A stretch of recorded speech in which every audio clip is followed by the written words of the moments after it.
Hello, my friends. Welcome back to the Homebrew Happy Hour. No music, no fanfare. This is the top of the show. I wanted to give you a little bit of a heads up. This week is different, something I've never done in the history of Homebrew Happy Hour, and I'm calling it Homebrew Happy Hour Replay.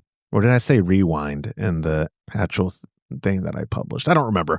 Homebrew Happy Hour Replay, Rewind, however it's listed on there is what I intended it to say. It has been crazy busy this week, so let me give you some backstory before we lead into the actual interview that I'm replaying. This week's episode will be a replay of episode 260, our interview with Jeremy Kosmicki from Founders Brewing. He is their head brewer, longtime guy, the man behind my favorite style, one of my favorite beers of all time, the Breakfast Stout. And I didn't realize that interview was published almost 4 years ago. Believe it or not, the vast majority of you guys have not been with us for the entire 10 plus years that we've been doing the show. A lot of y'all have been with us for at least 4 years, so you probably remember the episode, but it's relevant to why I'm playing it this week because the patreon.com/homebrew happy hour Trub Club, that's a mouthful, recipe of the month is the delicious Breakfast Stout.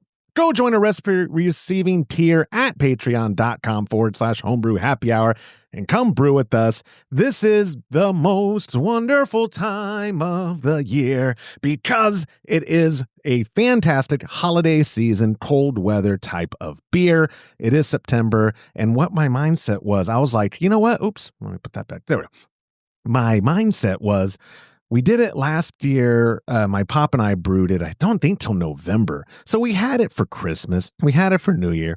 But if we do this kit now, send it out in September so that we send it out so I'm going to go up to headquarters I think Tuesday is the last day of September this year. So I'm going to go up there, get these kits shipped out. They'll arrive to people, early October, and then you'll probably brew them mid to late October. So in theory, you're going to have this on tap for Thanksgiving if you still have some left for Christmas, if you still have some left for New Year's. It's the best. And if you don't like it, okay, sorry, reach out to me. We'll figure something out. But I really do think you're going to love it. So go to patreon.com/homebrew happy hour. Come brew with us. And then also Brew Day Live. Oh, of course, the slide I'm using for YouTube has no details on it. We are doing it Friday, September the 26th at 10 a.m. Central. Come watch us at youtube.com/homebrew happy hour as my pop and I brew the delicious Breakfast Stout. We do it every year.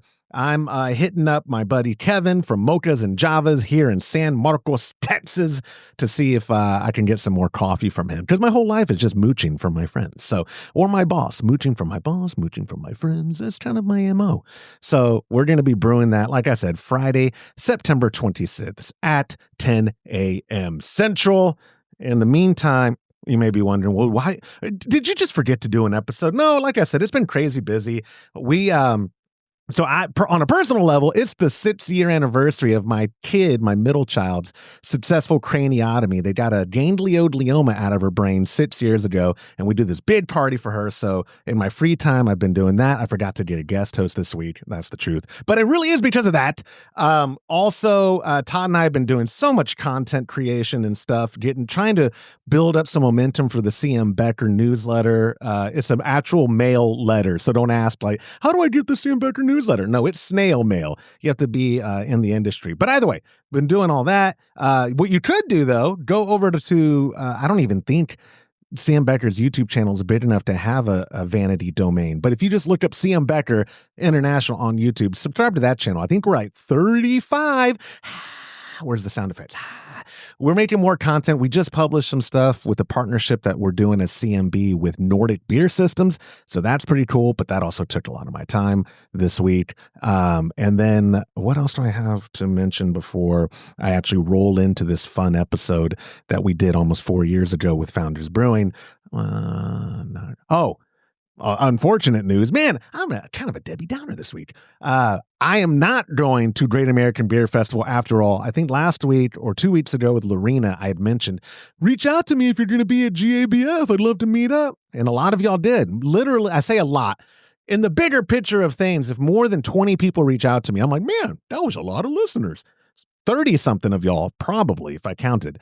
reached out to me and said, I'm there every year. I'd love to meet up, this or that. And then Todd calls me last week and says, hey, we are actually finishing that big draft system install in Colorado City on October. And he named, as he was naming it, the 9th and 10th or whatever, all the dates that I was like, oh, okay. Sounds like you're sabotaging my trip to Denver.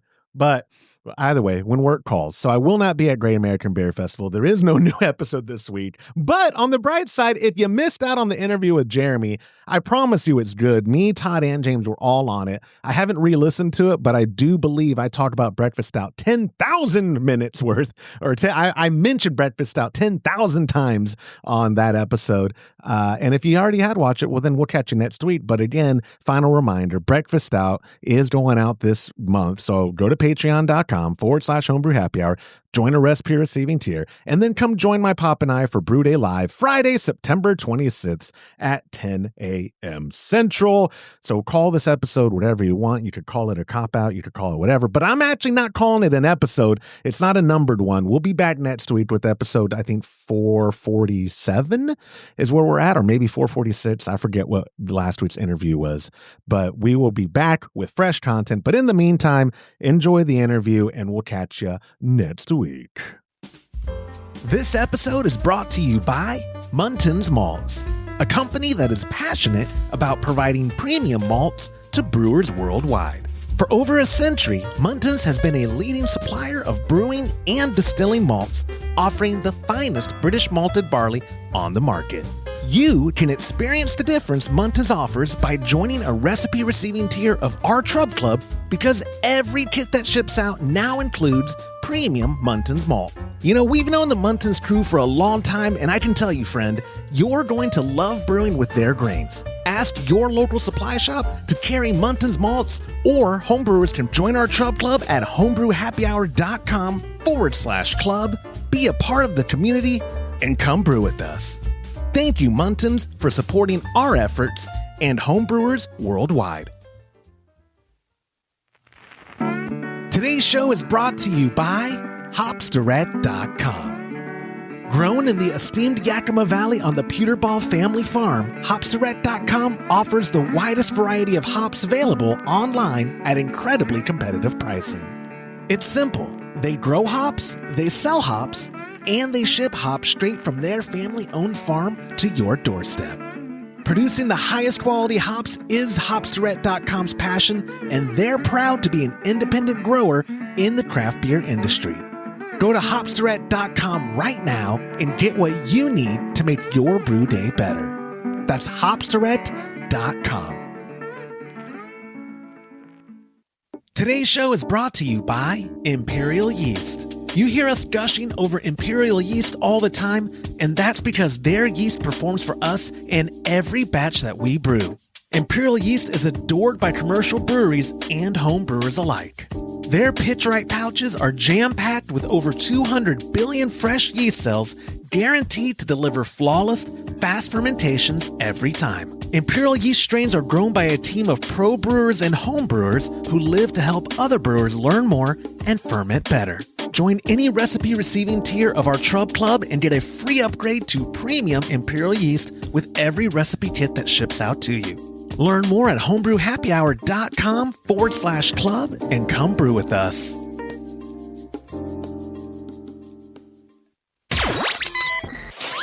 Entertaining shows with content that spreads information and sparks discourse throughout the community. This is the Pearl Media Network. An interview with Founders Brewing Company head brewer Jeremy Kosmicki. This is Homebrew Happy Hour, episode 260. Hello and welcome to another fun-filled episode of the Homebrew Happy Hour. This is the show where we supply the answers.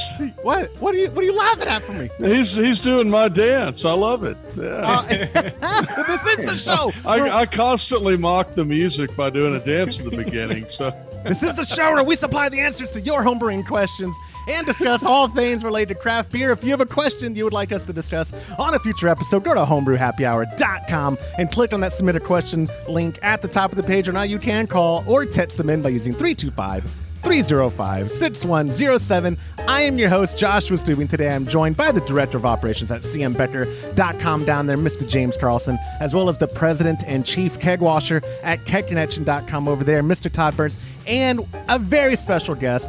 This, like pretty much the last few episodes, we've had a ton of guests. It's the season for giving, and I'm so excited about today's episode. We're welcoming the brewmaster himself at Founders Brewing, Mr. Jeremy Kosmicki. Jeremy, thank you so much for joining us. It's a pleasure. How are you guys doing?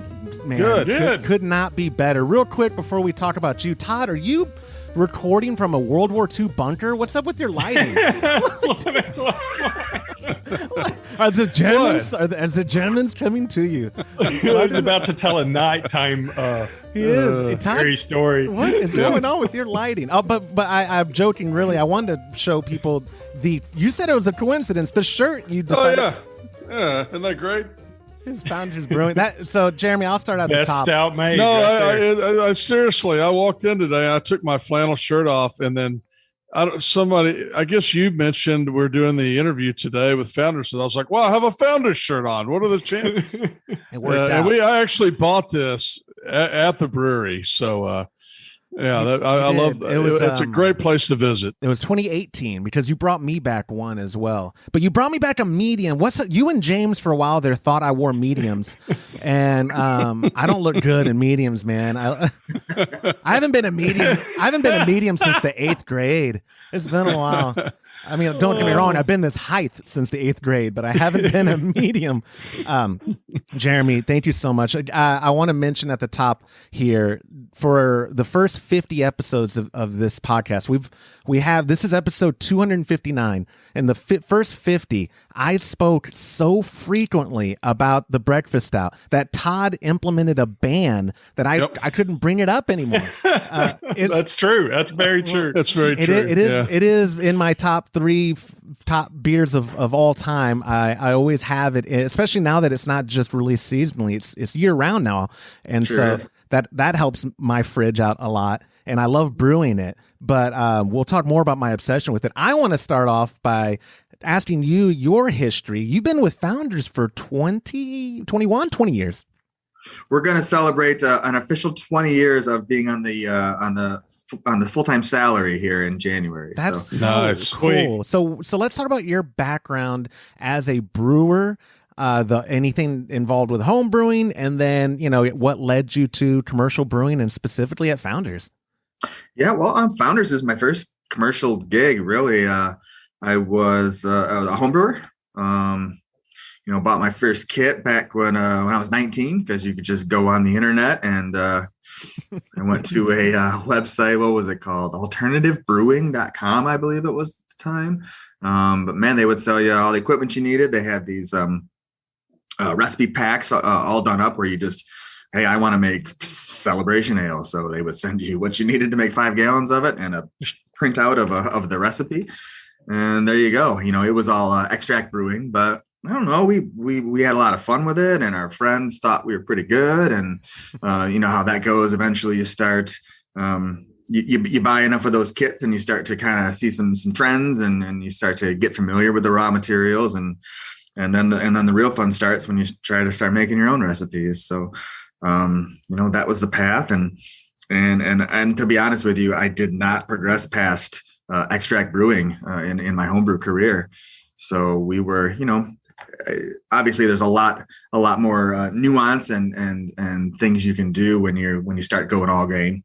But we were making some pretty tasty extract homebrews, and we're having a lot of fun with it too. So it became a bit of a passion of mine and my roommates, and we had a little thing going. A group of us get together, and we would brew all the time. Fast forward, I was at that for, I don't know, probably 5 or 6 years before I kind of found myself unemployed. I had been in the auto detailing business where you got to clean a car, right? You take this crappy looking used car and you got to make it look brand new so they can resell it for a lot of money, which is where I really learned my attention to detail and what it means to be clean. All those skills were able to translate on in my future careers. But I don't want to do that anymore. And I don't know. I was a musician. I had these dreams of being in a rock and roll band. That wasn't really paying the bills either. So my then girlfriend, who is now my wife, said, "Hey man, I'm sick of you sitting around the house moping about being unemployed and all that. Why don't you go down to Founders and see if they're hiring?" And I was like, "Well, I don't really like Founders. I like Bell's Brewery." But they were the biggest brewery in town, and I had nothing to lose, and I was a little bit desperate too. So went down there and into the bar and asked the waitress or the bartender, I'm like, "You guys hiring for anything in the back there?" And she's like, "Hold on a second." Went back and got the guy who runs the packaging line. He's like, Hey, what are you doing right now?" I'm like, "Nothing. I have nothing. I was going to maybe try to scrape together some change and buy a beer while I'm here." And they needed some help back on the packaging line. So I started that day, and, it was not, like I said, it was a couple of years before I got on the salary as the assistant brewer, because packaging help wasn't full time. It was when they needed you. Fortunately, I was in a position where I was available most of the time. So, and I just kept trying to get odd jobs around there when they weren't packaging. I was volunteering to do whatever I could. And, getting paid in beer, and then it was a little bit of money, but it was a foot in the door. And it was, like I said, I had nothing to lose, and a passion for the gig too. So, just doing everything around that place. Eventually, when I did get hired in January 1st of 2000 is my official, or 2002 is my official hire on date. At that point, I was hired to be the assistant brewer, and the assistant brewer at that point basically did everything. I ran the packaging line, loading trucks, getting together orders when they showed up, doing the cellar work, prepping the brew day, for our brewer. So I learned a lot. I learned it on the fly. But it was pretty awesome to be able to, kind of do everything. And that just helped as I progressed through my career. By 2005, I took over the head brewer position, and kind of gave that up.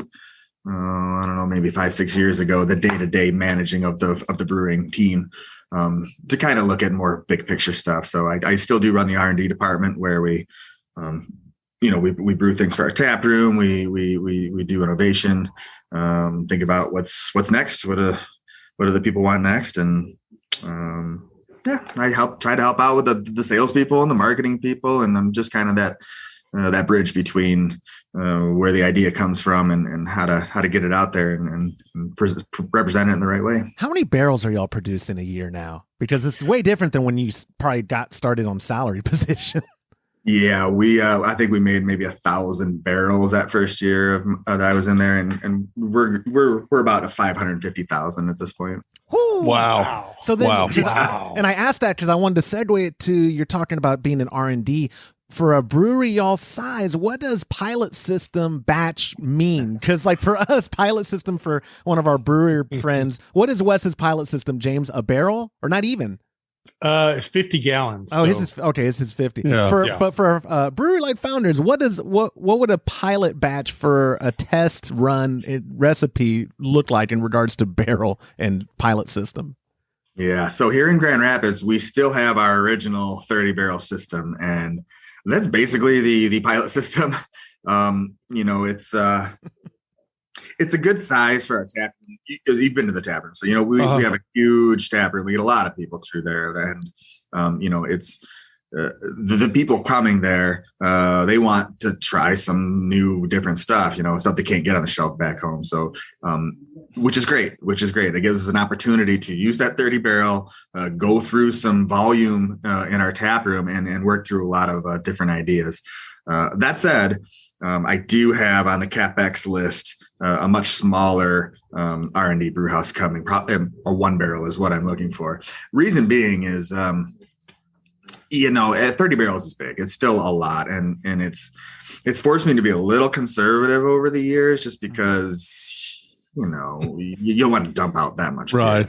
And fortunately, we've been pretty lucky as far as even if something doesn't come out quite right, there's something you can do with it and sell it in the tap room. And it's going to be somebody's favorite beer always. So even if it's a big mistake that you can never make again, somebody will be like, oh, I loved it when you made that beer. And I was like, oh, right. Did you? But one of the main advantages of getting the smaller system is working through like minor changes and tweaks to the recipe, right? If I make 30 barrels of something, I'm like, wow, that's pretty good. Gosh, I would love to try it with this hop instead of that hop. Well, I don't need another 30 barrels of a beer that maybe people won't even be able to tell the difference of. Well, how am I going to sort of sell that in the tap room? So this one barrel will allow me to do more minor changes and really dial something in before it gets out to that next level. In 2021, we know Michigan, and specifically y'all's area of Michigan, Grand Rapids, as a beer capital, right? It's very well known, Michigan, as a great beer state. Mid-90s, when you're home brewing, what was the homebrew scene like back then, and what was the craft beer scene like in Michigan? Because, I'm in the Austin area, and really the craft scene here is a very much post 2010 kind of explosion. Todd, you're shaking your head. I mean, in Austin proper. Oh yeah. I mean, there was just the copper tank was about it. Exactly. 20 years ago. Yeah. Right. Yeah. So, but when you're starting to brew, in the mid 90s, you're making your own beer extract or whatever, and then you get into commercial. Was there a scene? Was it a strong home brewing scene? And then was there a good presence of craft beer for you to enjoy that wasn't just local, or was it basically, hey, what's in my area is what I get to have? Yeah. So, our interest in homebrewing came from trying some, seeing some weird stuff on the shelves, right? Me and my friends liked drinking. Obviously we were a little underage at the time, but you find ways, but did not really like sitting down and crushing Budweisers. It wasn't really, we found no real pleasure there. If we were looking to just get drunk, we'd do liquor. And if we wanted to actually enjoy some tasty things, we started to see on the shelves, in select stores, you'd find things like, some Sam Adams things. I remember like things like Old Fezziwig and Cranberry Lambic coming out about this time of year and being like, what the heck are those? Buying it, trying it, and thinking, that is not beer. What is, I mean, it was really fun, interesting. And then, of course, with discovering Bell's had been at it for a little bit. And that stuff really blew my mind. I mean, I mentioned earlier that I was, a Bell's fan when I started. And it's true. Those beers, something about that flavor, that mouthfeel, I really wanted to be able to do that. So, and once we got to the point of kind of making our own recipes, there actually were a couple homebrew shops in town, pretty nice ones. A couple of them are still around, but that was the thing. Founders, like I said, was the biggest brewery. There were a couple others, but when I say I wasn't a Founders fan, the beers were fine. The beers were good. Our original brewer is a brilliant guy. We were just making like, amber ale, wheat beer, a lager, a pale ale, and that was about it. And it was just like, just not very inspiring. Through our home brewing, we started making like wild stuff, big crazy stouts.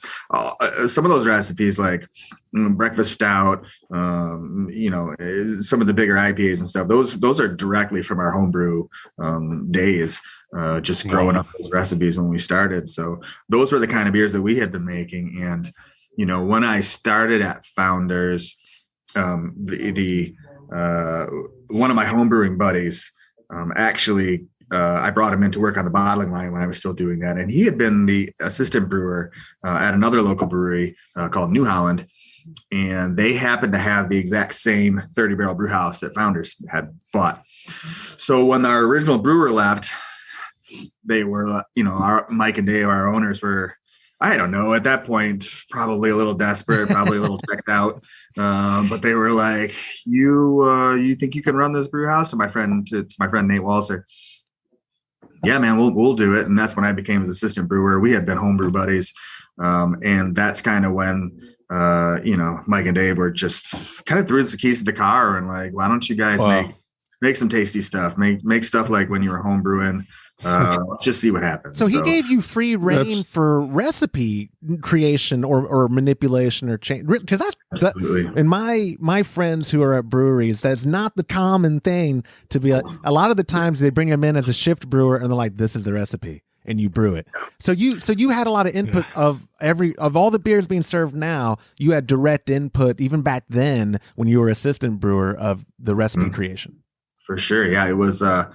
Like I said, they were desperate, and I think that they saw an opportunity where, man, what we're doing isn't really working. It's we're not standing out. Everybody's making these kind of beers, and they had a 30-barrel brew house.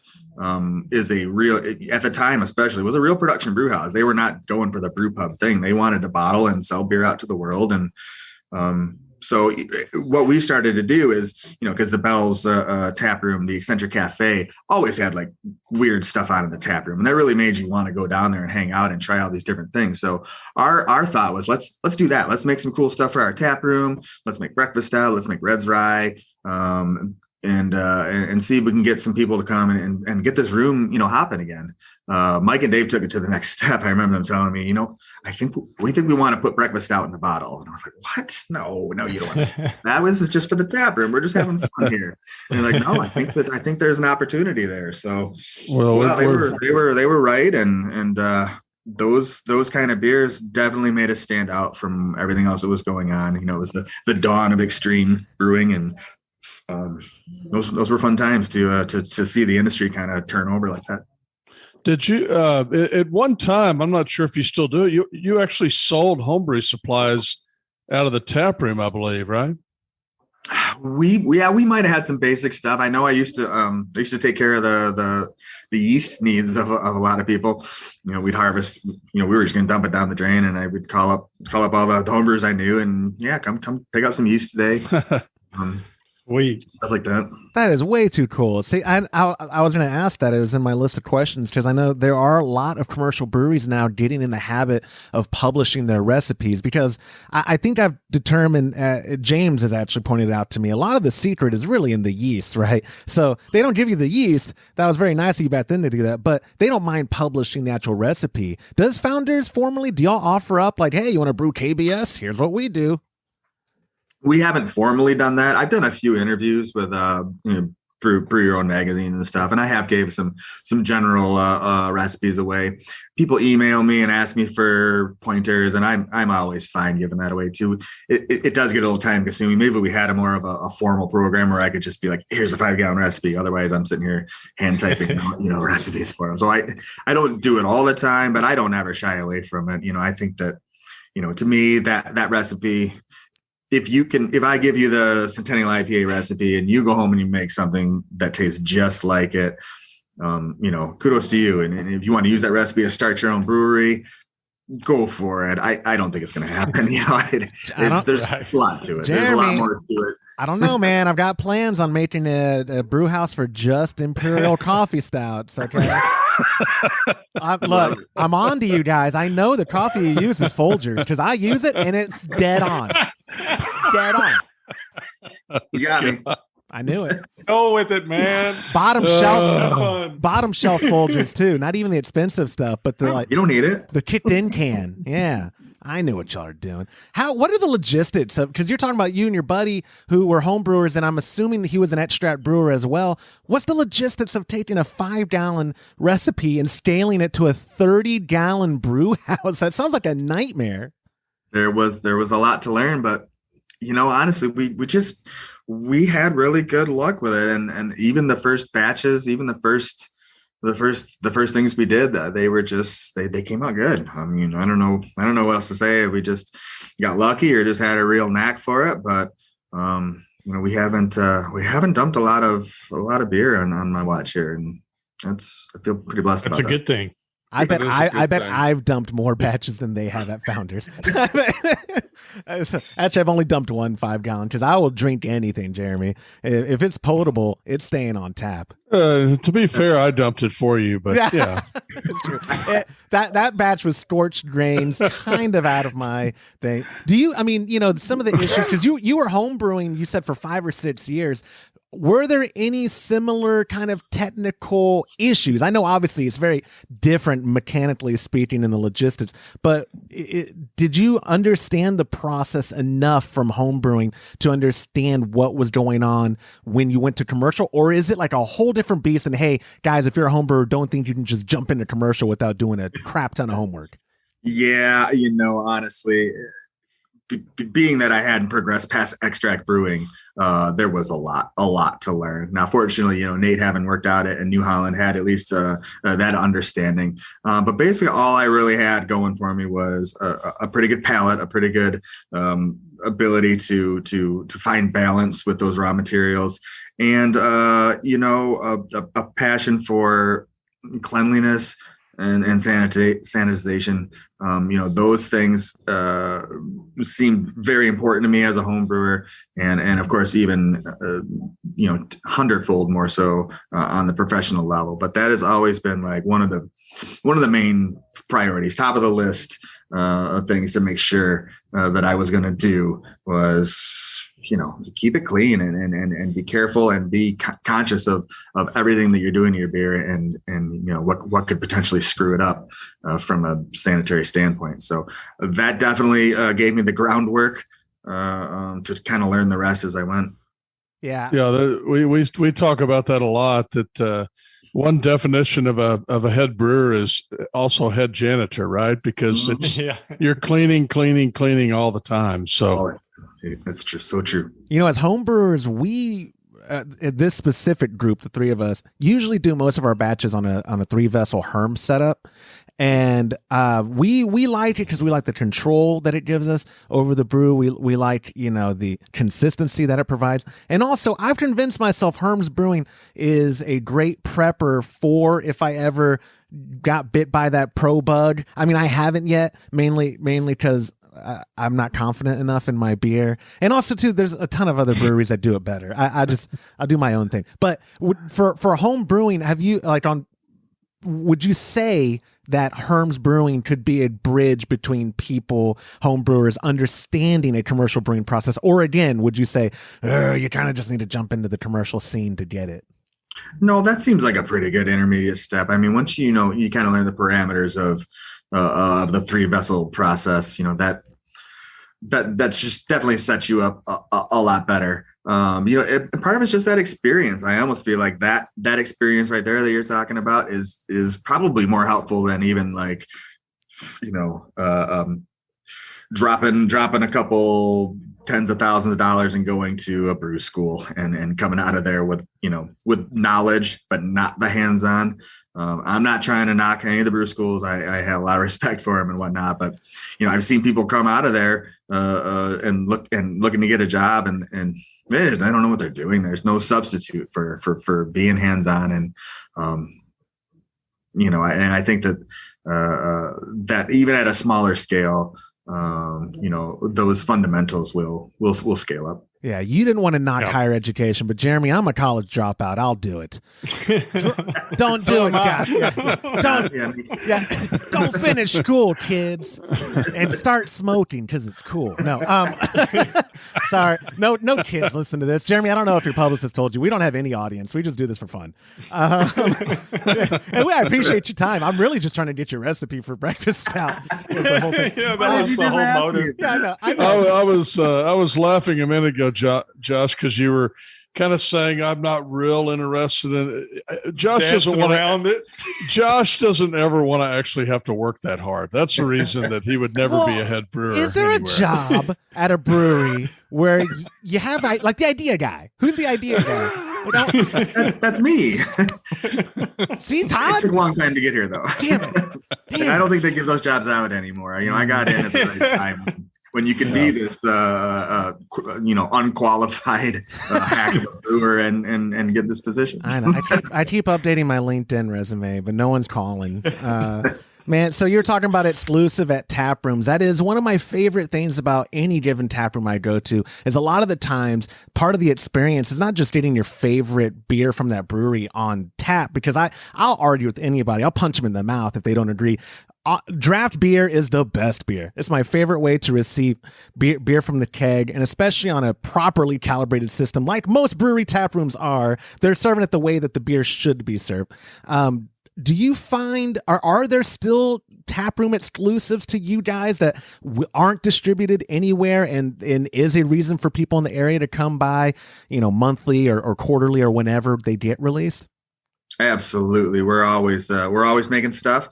We have a collection of favorites that people like to see come, at least once a year, that we'll bring back. And of course, all new ideas. In our taproom, IPAs are pretty popular, as I'm sure they are throughout most of the country. So you can always, probably every third brew we make is an IPA, just because that's what people want, and we know they're going to drink it, and it's a fun thing to do. We all love the hops, and there's a lot of cool new hop varieties coming out that we're obligated to play around with and see if you can find a little magic with a certain hop or a combination of hops. So, those are no brainers. Like I said, those are going to sell no matter what. We're just trying to push the envelope with some other stuff. We get oftentimes, we have a pretty robust barrel age program. But aside from like the year round high volume things, I'm always putting random things into different barrels, and sometimes you have a couple of them. And you put it in a little pilot tank, and I do have some little 3-4 barrel tanks that are good for throwing a couple bourbon barrels in, or whatever barrels, and keg those up and put those on tap. That's always fun for our local clientele to be able to try something like that. We'll save them for a special occasion, or not, just put them on whenever.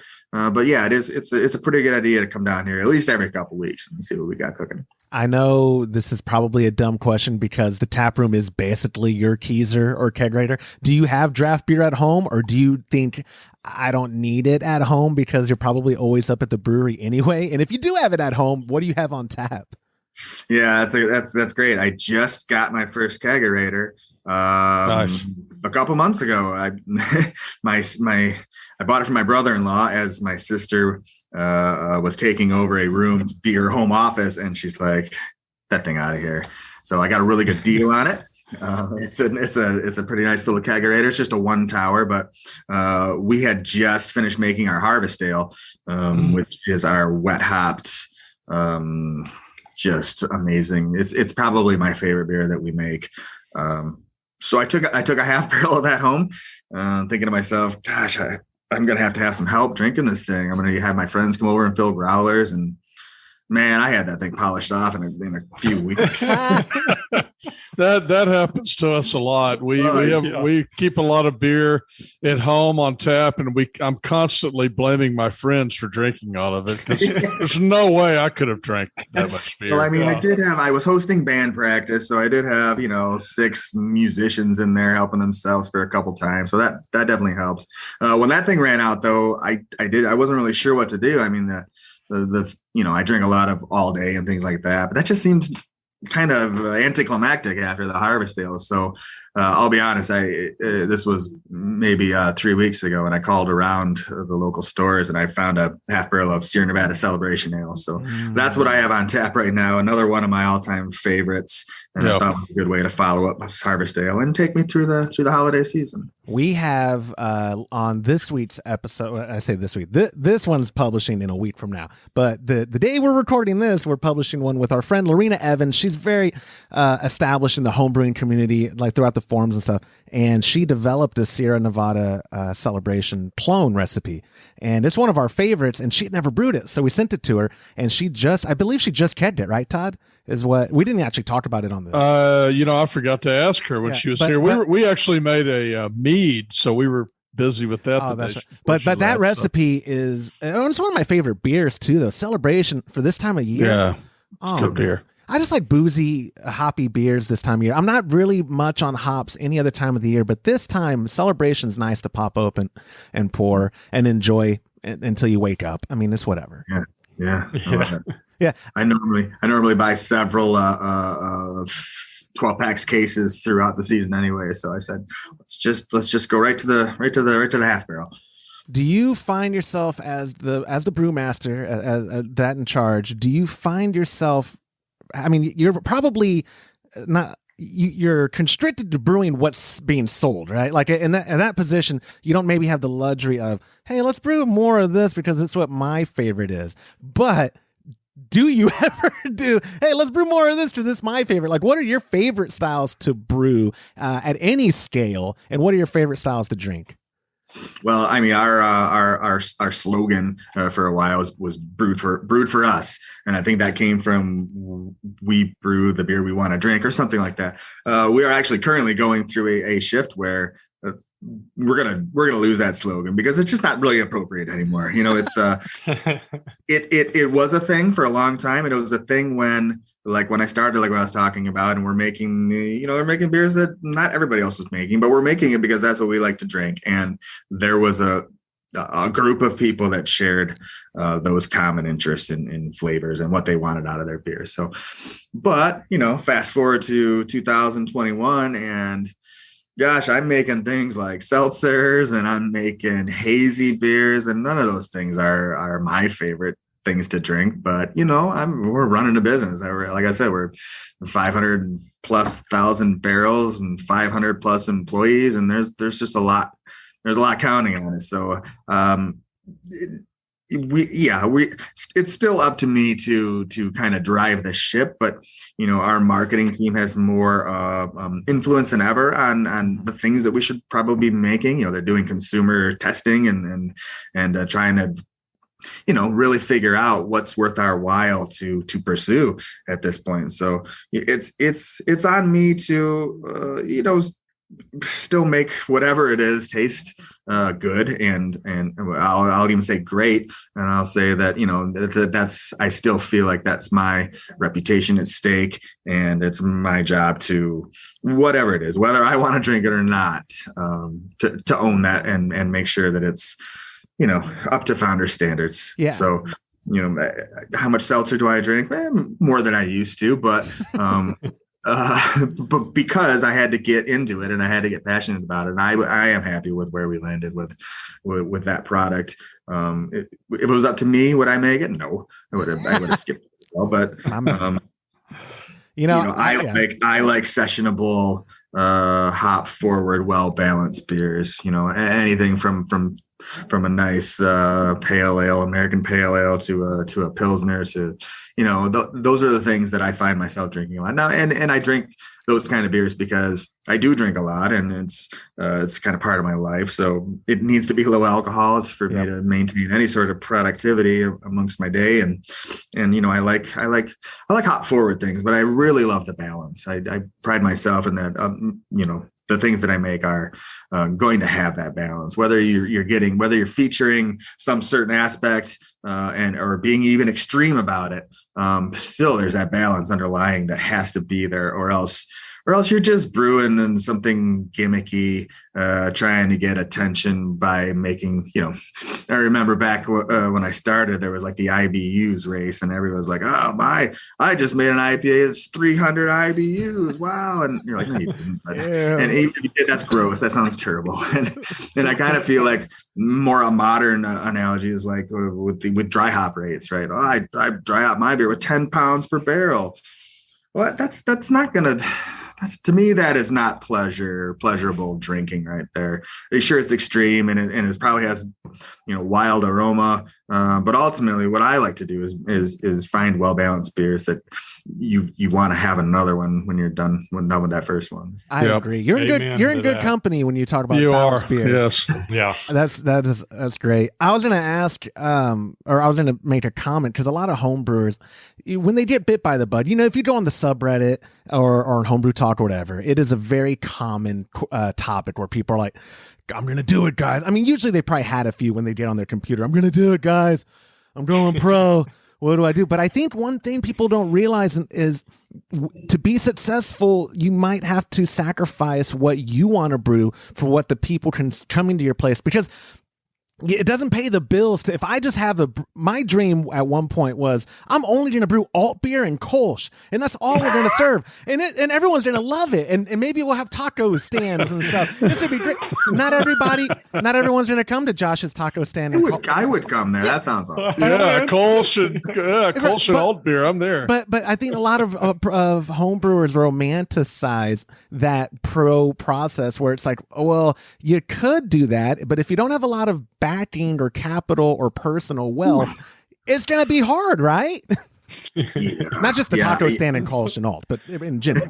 Josh, you'd be making a pickle beer within a month. I would. I'm in Austin. Austin. I would. It would be. Oh yeah. Well, and I'm half Mexican too, so I'd be like, oh, it's a chorizo pickle beer. You're gonna love it, guys. You're gonna love it. Yeah, that sounds gross. Oh, and Jeremy just disconnected at that. No, he's back. I do. So speaking of people who get bit by the bug, I'd be remiss if I didn't ask, because anytime we have a pro brewer on, I have to ask it. It's always in my inbox. People want to know, do you have any advice for a home brewer of any kind of level, beginner to expert, that is interested in pro brewing? Besides the obvious, don't do it. What is any advice that you have, maybe for them to either get into commercial or to start up their own kind of thing? Is that a common answer from the people who ask? Just don't do it. Well, the common answer is when people say they want to open up their own, right? So I guess it was a two kind of question, because the advice is for people who want to get into commercial brewing, but there are people who ask, Josh, what do you think? Should I start my own brewery? And most pro brewers say, by yourself with your own money? Ooh, but what is your advice, Jeremy? Yeah, I think about that a lot. If I ever decided to leave Founders, would I start my own thing? But I don't think I would. That's the amount of just capital to come up with, and then it's so long before you're ever gonna actually make any money. You got to be a special kind of crazy to do that. But if you're looking to get into the industry, gosh, I'll say from my own experience, what getting that foot in the door. Maybe I know everybody wants to be the brewer, but man, there's other jobs at the brewery that are pretty important and maybe don't have the glamour associated with them, but there's a lot to be learned, and there's the opportunity. I think that we hire from within here at Founders quite a bit, and by that I mean just moving people up through the ranks. You start as a brewer's assistant, or maybe on the packaging line, and you show that you have a passion, you have great work ethic, and you got some potential. We're going to want to take those people and promote from within, because I can teach anybody how to brew on our systems if you have if you have good work ethic and that capacity. I would rather do that than, and again, not to knock on the schools, but then somebody fresh out of school with a degree and I'm a brewer, or even somebody that's been bouncing around a bunch of different breweries. Those people worry me a little bit too. I'm glad you have experience, but you also now have probably a lot of bad habits and 10 other ways of doing things. And I like a clean slate, somebody that I can just teach the way that I want it done. Just get that foot in the door, get out there. And even if it's just washing kegs, be the best keg washer you can be. And I bet there's going to be opportunity for. See, there's hope for me yet. Right. I'm a damn good keg washer. Yeah. I didn't have it on the Brady Bunch view whenever he said it. When you said work ethic, Todd gave me a dirty look. And I was going to say, Jeremy, you lost me at work ethic, man. Golly. I'm a clean slate because I'm an idiot. But no, I'm kidding. I don't want to set that precedent. Hey, I want to talk before we let you go. And again, we really appreciate your time. This has been so much fun. I know you're a musician, guitarist, right? And right. what kind of music are you playing? What are you playing? I'll show you real quick my office. Let me. I'm an amateur musician, and yes, that's You've Got Mail on my TV. I always have that in the background. It's an American classic. But I just picked up one of those deluxe Strats during the pandemic when it first started because they sold it to me for half price. Thank you, Sweetwater.com. But I love Sweetwater. I love Sweetwater, but that 2002 Firebird on my wall has been my baby for forever. What are you playing, and how long have you been playing? Because I love how a lot of brewers are also musicians, and they're usually metalheads. I don't want to typecast you. They're usually metalheads, but what are you playing on and what are you jamming? I am not exactly a metalhead. My dad was a musician, and my mom too. So I was always brought up with instruments around the house, guitars and drums and pianos, and never really, much like my brewing career, I didn't have any formal training with instruments either. But it just kind of came naturally, and playing guitar and probably I got serious about it in high school, middle school to high school. I don't know. I'm a rock and roll guy. The classic rock is probably what I associate with most, but I do like a lot of other different styles, and I have a lot of fun playing other instruments too.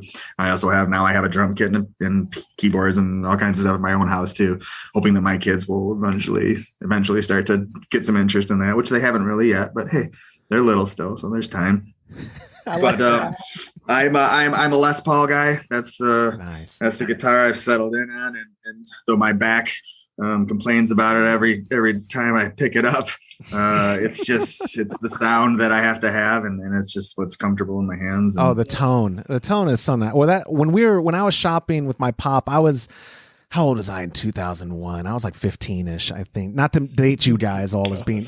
Wow. Yeah. Todd, what were you in 2001? Like 55? Well, I forget how old you were. Anyway, I was looking at Les Pauls and I was looking at SGs, and the sales guy was like, well, come look at this Firebird. And I think it's because the Firebird at the time was considerably more expensive than the SG that I had settled on from the Les Paul, because my dad talked me away from the Les Paul because of its price tag.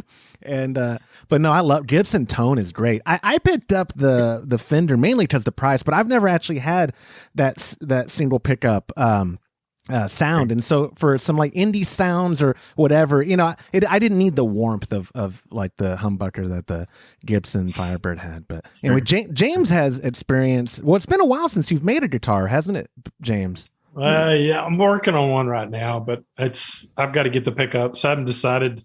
I may do dual tones on like the one I built for Todd. I put P90s and humbuckers. I mixed them. Yeah. And it has kind of the best of both worlds. Yeah, we appreciate music. One of my favorite things, Jeremy, is about having a beer and sitting around in music. It all goes together very well. You know what I mean? I like my hobbies when they mesh. It makes it but anyways, to wrap it up, we like to give people the opportunity to drop like their Instagram, Twitter. Obviously, everyone knows Founders. Do you have personal accounts you keep up, or are you like, no, I like anonymity, I'm private, just go to Founders stuff? Yeah, Founders has all kinds of stuff. I know we do most of the channels. I don't know those. Your band, man. Your band. Right word there? I don't know what it is. I do. I don't know. I have some bands.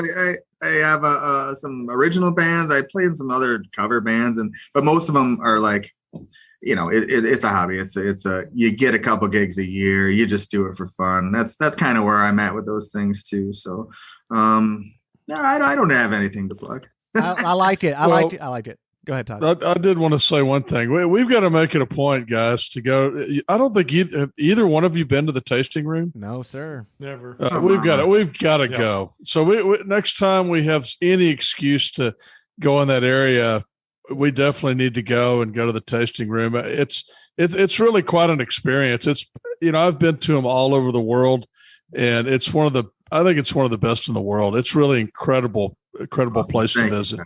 Yeah, I'm ready. I'm super proud of that room. It's big. It's pre-pandemic. It was a lot more fun. We had music several times a night.